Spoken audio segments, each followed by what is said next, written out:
Praise the lord. ప్రతిరోజు పరిశుద్ధాత్మతో కలిసి నడవండి అనే చక్కటి కార్యక్రమం ద్వారా మీ అందరికీ కూడా ఉదయకాల శుభములను తెలియపరుస్తున్నాను. అందరూ కూడా బాగున్నారా? మరొక నూతనమైనటువంటి ఆశీర్వాదకరమైనటువంటి ఉదయాన్ని యేసుక్రీస్తు ప్రభువారు మనకు అనుగ్రహించారు. ఇందును బట్టి యేసయ్య నామానికి మహిమ ఘనత ప్రభావములు కలుగును గాక. ప్రతిరోజు కూడా ఈ యొక్క పరిశుద్ధాత్ముడిచ్చి ఈ మాట ద్వారా మీరు దేవుని ఆత్మచేత నడిపింపబడుతూ ఆదరింపబడుతున్నారని, బలపరచబడుతున్నారని, ఆశీర్వదింపబడుతున్నారని మేము నమ్ముతూ విశ్వసిస్తున్నాం. అందును బట్టి యేసయ్యకి మహిమ కలుగును గాక.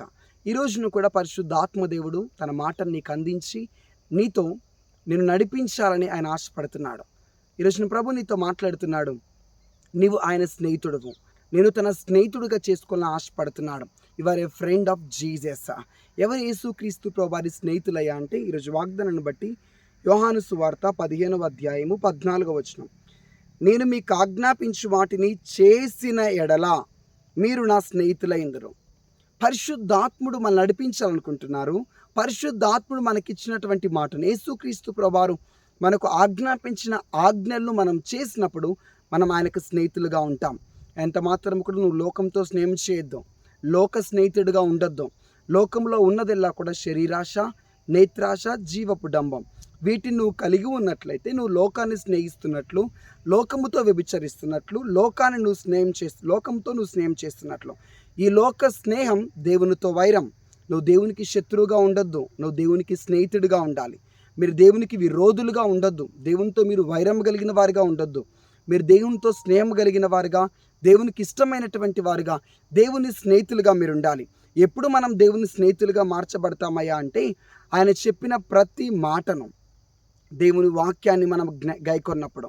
దేవుని యొక్క వాక్యంలో 2 ఆజ్ఞలు వ్రాయబడి ఉన్నాయి. అవి ఏమిటయా అంటే మనం ముందుగా దేవుని ఎక్కువగా ప్రేమించాలి, ఆయన ఎక్కువగా ఇష్టపడాలి. రెండవదిగా నిన్ను వలె నీ పొరుగు వారిని నువ్వు ప్రేమించాలి. ఈ 2 కూడా పరిశుద్ధాత్ముడు దేవాతి దేవుడు మనకిచ్చినటువంటి ఆజ్ఞలు. దేవుని ఎక్కువగా ప్రేమించండి, అదేవిధంగా మీ పొరుగు వారిని ప్రేమించండి. పరిశుద్ధాత్ముడు కూడా నీ హృదయంలోంచి నీతో మాట్లాడతాడు. ప్రతి విధమైన మెలినైన స్వరముతో పరిశుద్ధాత్మ నీతో మాట్లాడుతుంటాడు. ఆయన మాటను, ఆయన స్వరాన్ని నువ్వు విని నువ్వు ముందుకు వెళ్ళినప్పుడు నువ్వు ఆయన స్నేహితుడిగా ఉంటావు. చాలాసార్లు పరిశుద్ధాత్మ దేవుడు మాతో మాట్లాడుతూ ఉంటాడు.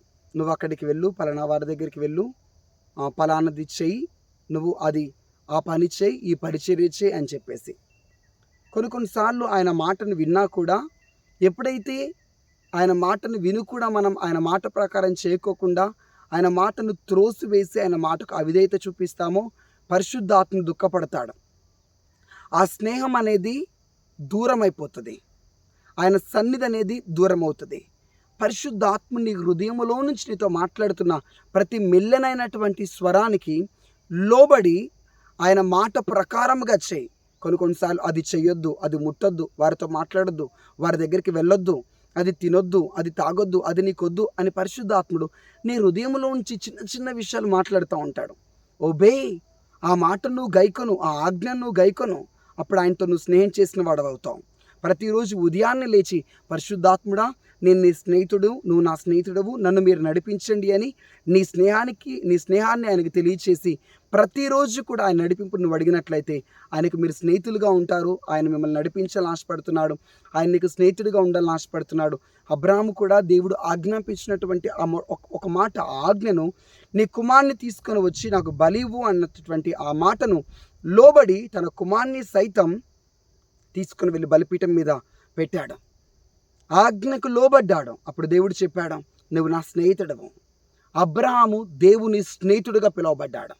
సేమ్ నీవు కూడా దేవుని స్నేహితుడిగా ఉండాలని ఆశపడుతున్నట్లయితే, దేవునితో స్నేహం చేయాలని ఆశపడుతున్నట్లయితే ముందుగా ఆయన ఆజ్ఞలను గైకొనండి, ఆయన మాటను మీరు వినండి, ఆయన చెప్తున్న ప్రతి మాటకు లోబడండి.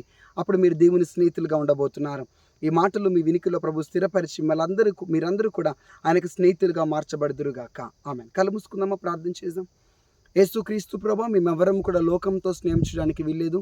లోకంలో ఉన్నటువంటి వాటిని అనుభవించి, పాపమును అనుభవించి, మనశ్శాంతి సమాధానాన్ని కోల్పోయి నీకు శత్రువులుగా, నీతో వైరం కలిగిన వారిగా ఉండడానికి ప్రభు వీల్లేదు. మమ్మల్ని అందరినీ కూడా మీరు స్నేహితులుగా మార్చుకోవాలని ఆశపడుతున్నారు. తండ్రి, మీ కృప చూపించండి. తండ్రి, మీ మాటలు వినుటకు, మీ ఆజ్ఞకు లోబట్టకు ప్రతి ఒక్కరికి కూడా అలాంటి మెత్తనైనటువంటి మనస్సును, లోబడే మనస్సును, విధేయత చూపించే మనస్సును నీ బిడ్డలకు మీరు అనుగ్రహించి, దీవించి, ఆశీర్వదించమని యేసుక్రీస్తు నామం పేట ప్రార్థిస్తుంటున్నాం తండ్రి. Amen. God bless you. Praise the Lord. ఈ రోజంతా ప్రభు మీకు తోడుగా ఉండి నడిపించి ఆశీర్వదించును గాక. మీ అందరికీ కూడా ముఖ్యమైనటువంటి ప్రకటన, వచ్చే శనివారం ఆదివారం అనగా 15వ తారీఖు 16వ తారీఖు 2 రోజులు కూడా ఈ కొత్త పట్టణంలో భువన గార్డెన్స్ అనే ఫంక్షన్ హాల్లో పరిశుద్ధాత్మ జీవ కూడికలు జరగబోతున్నాయి. ఎంతమంది అయితే ఆత్మీయతలో పడిపోయారో, అభిషేకాన్ని కోల్పోయారో, ప్రార్థనలో వెనకపడిపోయి బలిపీఠాన్ని కూలగొట్టుకున్నటువంటి అనుభవంలో ఉన్నారో, మీరు తిరిగి మరలా అభిషేకింపబడి ప్రభు కొరకు నిలబడబోతున్నారు. రోగముల చేత, వ్యాధుల చేత, సమస్యల చేత బాధింపబడుతున్నట్లయితే యేసు మిమ్మల్ని స్వస్థపరచబోతున్నారు. స్వస్థత కూడికలు ఏర్పాటు చేస్తున్నాం. అదేవిధంగా ఎంతమంది అయితే దురాత్మ మాంత్రిక చేతబడి బంధకాల్లో ఉన్నారో, మీకు విడుదల జరగడానికి విడుదల కూడికలు మేము ఏర్పాటు చేస్తున్నాం. ఒకటి అభిషేకం కొరకు, స్వస్థత కొరకు, విడుదల కొరకు. తప్పకుండా అందరూ కూడా పాల్గొనండి. ఏ దూర ప్రాంతాల నుంచి మీరు వస్తున్నా మీకు భోజనాన్ని ఉండడానికి అకామిడేషన్ మేము ఏర్పాటు చేయబోతున్నాం. సో ముందుగానే మీరు ఫోన్ కాల్ చేసి అడ్రస్ తెలుసుకొని సిద్ధపడి ప్రార్థనాపూర్వకంగా రండి. వచ్చి శనివారము ఆదివారం 2 రోజులు కూడా కంటిన్యూగా ప్రేయర్స్, వర్షిప్స్, అనాయింటింగ్ సెషన్స్, విడుదల ప్రేయర్స్ జరగబోతున్నాయి. చివరి రోజున అంటే చివరి కూడిక ఆదివారం సాయంత్రం తైలాభిషేకం చేసి మిమ్మల్ని అందరినీ పంపించడం జరుగుతుంది. తప్పకుండా పాల్గొనండి. God bless you. Thank you. Praise the lord.